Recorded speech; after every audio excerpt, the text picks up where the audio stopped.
If it's a chronic pain, think cannabis for sure. Sleep, any kind of sleep disturbances, think cannabis. Nausea, vomiting, chronic of any kind, think cannabis. So those are definitely top three. The following really close: spasticity of any kind. And then I'll tell you something that you probably never heard of, and that is typical dermatologic conditions. If you want to live like you matter, ditch the pills, look great, and feel freaking amazing, you're in the right place. I'm Dr. Wendy Trudeau. I'm Dr. Ed Levitan.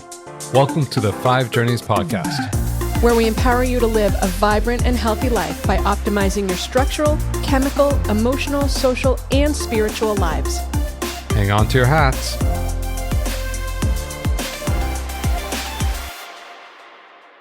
Hi, and welcome back to another episode of the 5 Journeys podcast, Live Like You Matter. I'm Dr. Wendy Trudeau. This is Dr. Ed Levitan, and our guest today is Misha Kogan, Dr. Misha Kogan. He is the medical director of the George Washington University Center for Integrative Medicine. He's also an associate professor of medicine at George Washington University School of Medicine. Dr. Kogan has recommended medical marijuana to thousands of patients and is a frequent lecturer on medical cannabis to professional audiences across the nation. Welcome. We're so psyched to have you here. Thank you. So wonderful being here. Great. What were you going to say? Yeah, I want to first actually kind of say is we're going to talk mostly about cannabis and cannabinoids, and you are a fully trained and working functional medicine physician and have a practice and does a full spectrum of functional medicine. I just want to kind of put that in context for our listeners, because this is the real deal. It's not, yes, we're going to be talking about cannabis, but you come from a huge wealth of knowledge, not just cannabis. So then what is medical cannabis? And what's the difference between that and recreational cannabis, I guess, maybe? Well, if you figure that question out, you'll probably be a lot richer than you think. There's no real true separation. I think the separation is legal, separation is ethical, separation is intent. So the intent to use is probably what separates how you're using it, and what you're using it for. This whole idea that somehow higher concentrations or more CBD and that, the higher dose per bottle, per vial, somehow means more medical. A couple of months ago, I was at New Jersey. New Jersey had a hearing when they were approving recreational cannabis, and so I was asked to speak to the governor there. And it was pretty hilarious because, they were completely clueless about some really basic stuff, if you take 10 5-milligram gummies, guess what? That's 50. And so that you could be quite overdosed with 50. And so the recreational versus medical is really the intent. I think there's a whole idea that more and more states approving recreational we all know why. It has nothing to do with, it's all about the money, right? Because the taxation in some states is up to 30% and more. So if you collect 30%, if you collect 30 cents on a dollar for each dollar generated, you can imagine Colorado is busking in cash from the cannabis industry, and everybody wants to follow the suit. So that's really the reason. I don't think we should only be cynical, though, because there is definitely benefit to bringing it out from the sub rosa and putting it in, being monitored. Now, okay, it's organically grown. You're not getting pesticides and chemicals. It's not laced with fentanyl. You know that it's safe. And guess what? And you don't drink alcohol. And your mortality in a state goes down by 10% from car accidents. Mortality from opiate overdose going down by 30 to 40%. Mortality from alcohol goes down by another. Don't quote me on that one. Don't remember. So there's clearly an exit strategy. The cannabis is probably the best exit drug we have in our society at the moment. I don't know if the psilocybin and ketamine and other things will be next, but on a grand scheme, those are tiny fractions compared to how many people use cannabis in the country. All right. So, I, for a brief stint of time, worked as what we call pot docs and certified people for marijuana. And the most fascinating part to me was the impact of medical marijuana on cancer treatment. Do you have any experience in that? Can we talk about that? We can talk about it as far as you want to go. We can talk about actual symptoms, which of course that's where the evidence is. And then we can be very provocative and say that the most crazy cases of cures I've ever seen, every single one had cannabis, including cases of stage 4. And then now there is no cancer 3 months later. Well, why is that? I mean, it definitely has anti-cancer properties, but what's that about? So that's another, if you figure that one out, you'll be probably as rich. You'll be as rich as Musk. So we don't really know. We know that in petri dishes, cannabis is quite effective for most cancers. It induces apoptosis, so literally it kills the cancer cells. What happens in the human body is a very different story. In animal models, it can also be quite effective. So the only thing we know in humans is there is a strong signal, I would say, for brain tumors. So anybody who has a brain cancer probably should be on some kind of cannabis, unless they're taking biologic immune modulators. And then things get much more complicated because cannabis is a potent anti-inflammatory drug. And so if you're giving somebody pro-inflammatory treatment, you don't want anti-inflammatory treatment there. There's some early studies from Israel particularly suggesting harm. So it's not if you read cannabis for cancer on internet, you get like thousands hits, and a lot of the hits are like, oh, I cured my cancer and so can you, like, or you get this Cheech Chong up in smoke saying that I cured 2 different cancers in the same body. So like, a lot of this is just a kind of a hype and probably a commercial gain only without real evidence. But the cases are there, the signals are there. I think what's really fascinating is that, put those things aside, for cancer in terms of palliation, and I have 4 boards, right? So I have an internal medicine, integrative, palliative, and geriatrics. And so in palliative medicine, we don't have any better tool.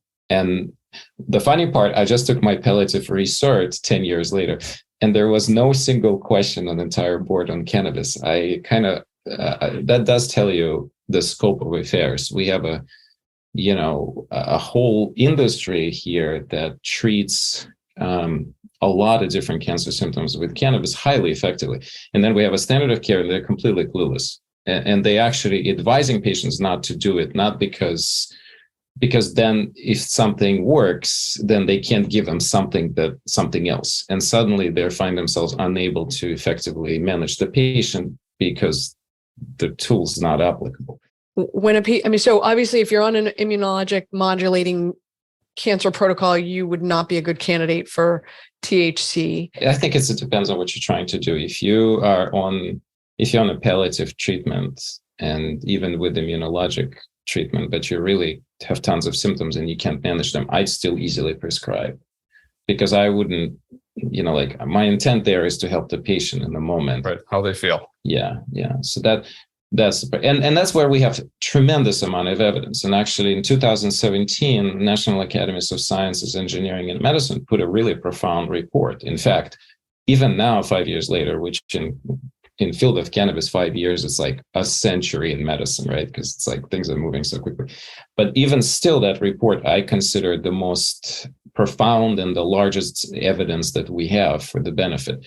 And they literally said it's grade A treatment for pain, chronic pain of any kind, including fibromyalgia, for nausea and vomiting during cancer, and for spasticity, particularly in multiple sclerosis. So, we have a conclusive evidence.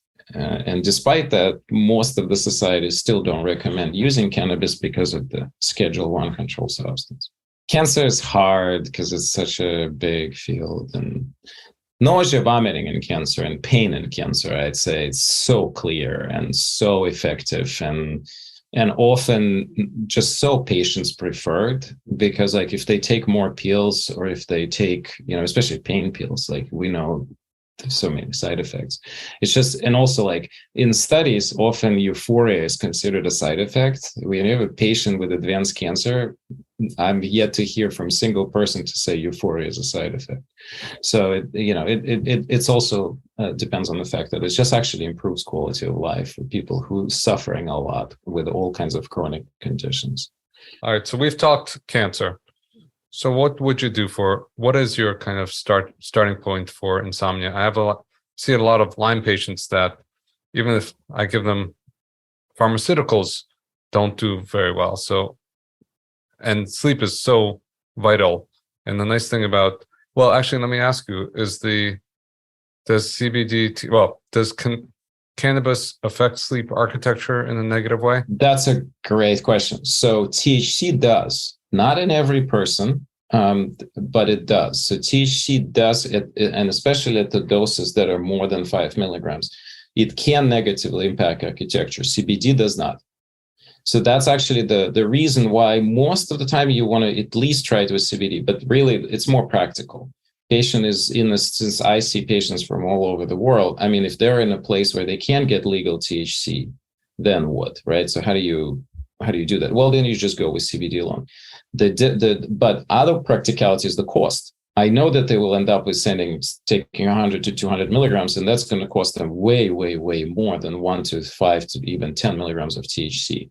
So I look at this because it's going to be long term. They're not going to be on it for a couple of months. I mean, there's probably going to be a long term, especially if you're treating chronic Lyme, right? I mean, you're not telling them, oh, you're going to be better in 3 months. I mean, this is going to take a while, a few years, probably at least a year, I would say on average. So you have to get them prepared. But nowadays I go to, after I teach them basic sleep hygiene and some mindfulness, I go straight into it because acupuncture is more expensive, can work. Sure, herbs, more expensive in a way because you get doses titration. So, and, I'm in a tri-state area of Maryland, District of Columbia and Virginia, and every state has medical. So I can get everybody in my own area where they come to see me face to face, I can get them cannabis. But if they're calling from other states, usually we start to find out, is it legal? And then if not, then we'll start with CBD. And CBN always comes up. People always ask me, so should I just take straight up CBN? It does work for some people, but it's just not as interestingly enough predictable. So usually I say, sure, you can do some CBN, but try to take it with some CBD. There seems to be a better efficacy. And then you decide what else they need. If they have a Lyme, right, you want a lot of anti-inflammatory effect, and they probably have some pain.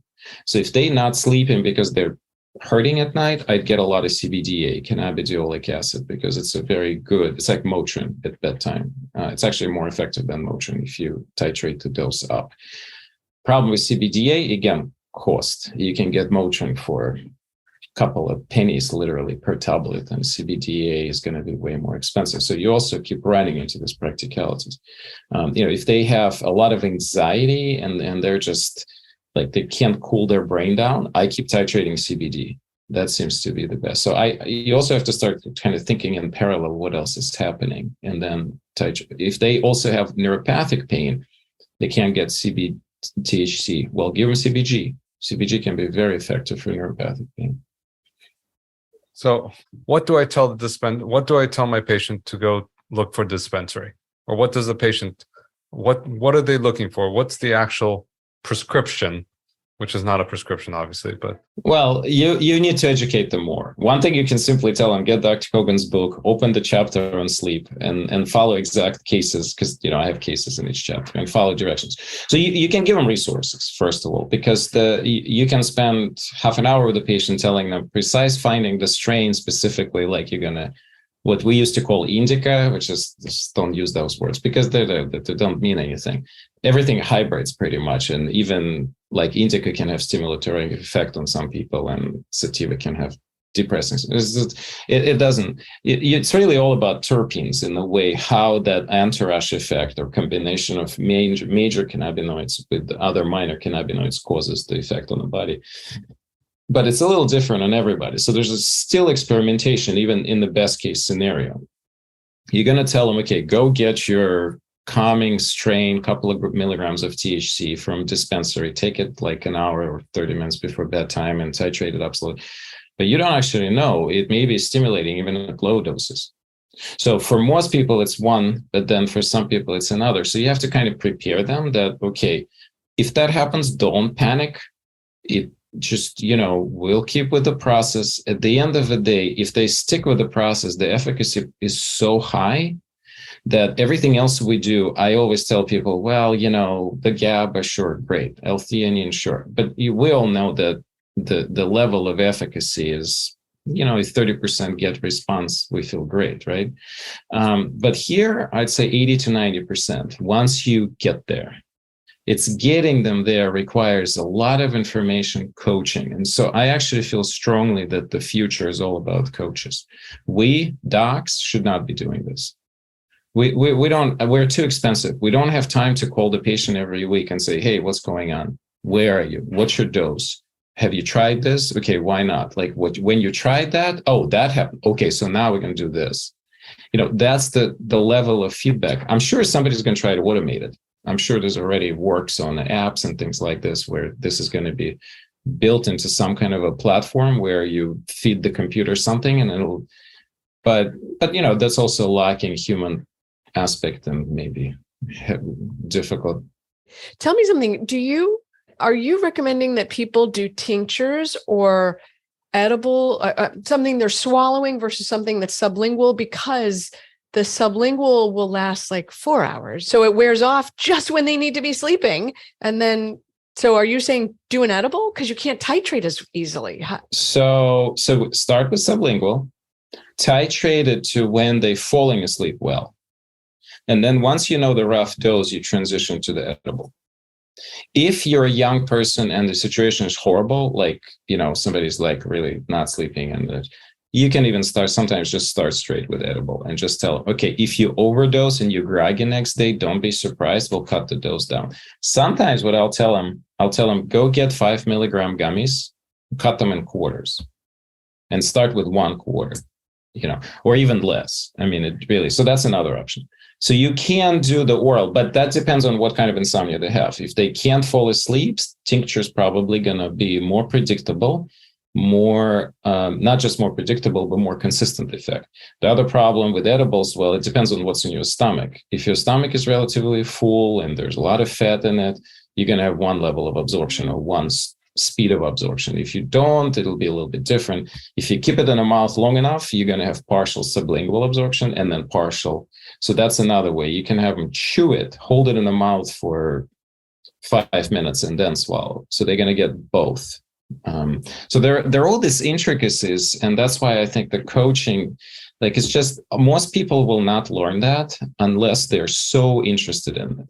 So we have a lot of enthusiasts who coming in and they're like, oh, I want to know everything. They will buy my book, they'll read the whole thing, and then they'll have like 10 gazillion questions because they already like tried stuff on their own.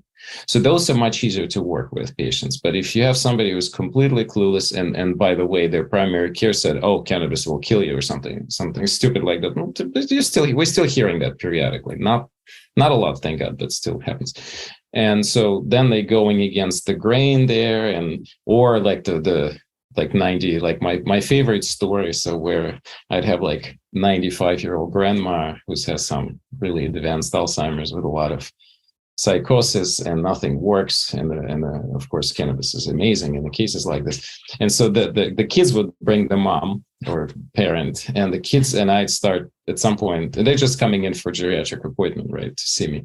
And so I'd say, well, we're going to start with cannabis. And kids like, what?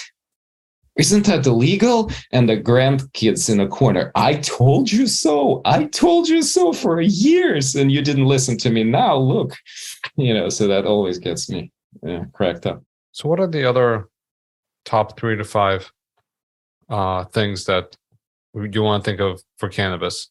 Like, I know anxiety is probably a huge one there. Anxiety is huge. Anxiety has some evidence for CBD, but the problem with anxiety, it has a lot of different like causes, and I wouldn't think of cannabis for anxiety as first line, because I just, I would try to treat the cause of anxiety, right? If it's a more psychologically driven stuff, we'd send them to psychologists, or if it's more just, they're wrapped up in their mind and they need to drop into the body, we'll send them to mind-body teacher or just MBSR or whatnot.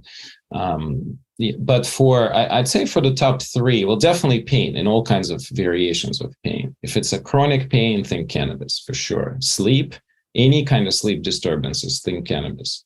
Nausea, vomiting, chronic of any kind, think cannabis. So those are definitely top 3. The following really close: spasticity of any kind. It doesn't matter whether it's multiple sclerosis spasticity or anything else, like a post-stroke for example, people get a lot of they have a contraction on one side and the body is really hard and spastic. So, can be very effective. And then I'll tell you something that you probably never heard of. And that is typical dermatologic conditions. So eczemas, any kind of rashes, anything that is localized. I mean, of course, if it's a whole body, you wouldn't put it topically, but the topical cannabis is heavily underutilized. And I don't understand why. I know this is one area where pharma is hugely investing into topical CBD. I mean, there's like a half a dozen of companies running to the top, including Pfizer paid $6 billion for like some startup very recently, because it's a huge market. Like eczemas, psoriasis. I published a case on psoriasis, CBD or THC. It's not exactly clear what ingredient is better, but I've probably cured hundreds, if not thousands, of different eczema and psoriasis cases just with topically. Just put it locally there. If their process is not widespread, if it's widespread, it starts to get complicated. But if it's a minor problem, amazing. And then all things gut, whether it's IBS, whether it's Crohn's disease, whether it's ulcerative colitis. Ulcerative colitis suppositories. I mean, I've had a few dozen of patients, they don't take any drugs. They just take the rectal suppositories and that's it. And that manages their ulcerative colitis. Of CBD, THC, or a combination? Combination. Yeah, usually it's either 1-to-1 CBD to THC, because those are the easiest to find. If they can make their own, I sometimes would put other things like CBDA, CBGA, because that seems like it's also very effective as an anti-inflammatory. So think of anything that is within a reach of delivery system. So if it's an easy delivery system and it's an inflammatory condition, it's totally worth a try. We should put it in our daughter's ears. Seriously, she always has ear infections. You could totally try it. You could totally try it. And it wouldn't, I mean, it's because, like how much THC is she going to absorb from the ear? A tiny amount. My kids use topical CBD. Like I have 13 and 15-year-old. 13-year-old has this condition where the bones grow fast. So he has this aching in the joints. And so he was like going professional skateboarding, but now he can't do it so we start putting him on some CBD topically and he loves it. And is that a special preparation or you just do No, just commercially available. Yeah. We have CBD. We have cream CBD and it's been cool. I use it for pain. Yeah, exactly. That's what you want. But you want it as concentrated as possible. So you don't want to use like 100 milligram per jar. It's just nothing. Like probably start with 500 and up. So 1,000, 1,200 in a 2 ounces jar, which 2 ounces are usually standard size. So keep going up as much as possible. Sometimes you have to have THC too. So it's not really clear. But once you need to THC, then of course you have to get a card and like it's a lot more complicated. Yeah, it's interesting. I'm assuming that all of our listeners have 8,000 additional questions and want to follow you. How can people reach you? GWCIM.com. So that's our website, www.gwcim.com. Everything is on the website. I have my own website, but the main one, you can find us there and all the information is there, as well as like a coaching information for how to get in touch with me and then a coach. And then, of course, you can just get the book. So if it's just Medical Marijuana, Dr. Kogan's Guide to Cannabis and CBD on Amazon. And it's a Random House. It's a big publisher, so it's everywhere. There's also an Audible, and I'm proud of the person who read it. It's the same person who did Life of Pi. So he's got a great voice. And the book is written quite simply. So it's definitely not a medical book. The way it's written, it's like for just an average person to read. Awesome. This has been fascinating. Yeah, we can talk for hours. Yeah, we totally could. So thank you for joining us for another episode of the 5 Journeys podcast, Live Like You Matter. Our guest today is Dr. Misha Kogan, and we talked all about cannabis. You should get the book. Get his book. It's a great book. Misha, thanks for joining us. Thank you so much. I hope I'll see you guys soon, sometime in Boston. So definitely. Yes, absolutely. Don't go it alone. It's not a social journey until others join. Share this with your friends.